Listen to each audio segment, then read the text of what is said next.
you're talking to Coach Taylor about your future, and in this great stroke of timing, luck, divine intervention, whatever it is, the coach from Army, from West Point, overhears this conversation, and you end up going to West Point, right? Well, this was just 1 in a million. We're at the NCAA finals, and Coach Taylor introduced me to him. His name was George Hunter, and he was the basketball coach at West Point. And Mr. Hunter asked Coach Taylor, he said, "What is this boy interested in doing?" And Coach Taylor said, "Well, he's thinking about going to graduate school." That's what we were talking about.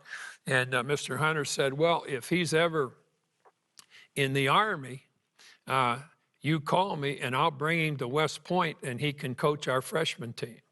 And other than having met my wife, Karen, I think that's probably the most important thing that ever happened to me when he made that statement. You end up at West Point. You enlist in the Army. You're the assistant coach. You have 2 really good years. That coach, the head coach, gets offers. He ends up at Miami of Ohio. And you become head coach, the youngest in the history of college basketball at that point, at the age of 24. I mean, you're 24 years old, head coach at Army, at West Point. Do you feel like, A, you're ready? Do you feel like you'll figure it out as you go? I was probably like every young guy. I probably thought I was smarter than I was. Did you have a philosophy? Like, what was Bob Knight's head coaching philosophy? I will say this. Nobody studied the game of basketball more than I did. And I was able to have access to Pete Newell, who in that era was the best coach ever. And so I spent a lot of time with him. And then there's a guy named Harold Andreas, who was a great coach at Cuyahoga Falls. And so I had an opportunity to be around a lot of really good basketball people. I never missed a time when I could go see Joe Lapchick or Claire B. And they are 2 of the all-time great coaches in history.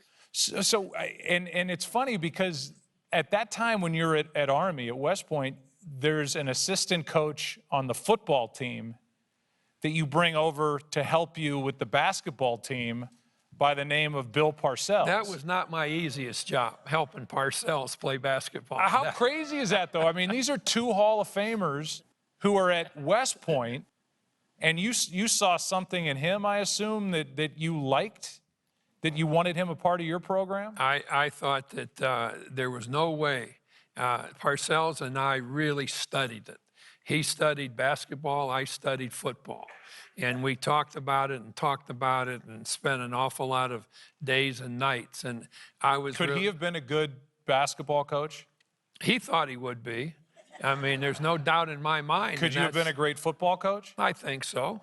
And I think that the most important thing in coaching is the will to win. It's the absolute most important thing there is. And if winning is really important to you, then you're going to figure out how to win. And there are a lot of coaches that are just happy to have a good salary. But I never, I'd have played for nothing. I want to bring up the name Mike Krzyzewski. You had him at West Point.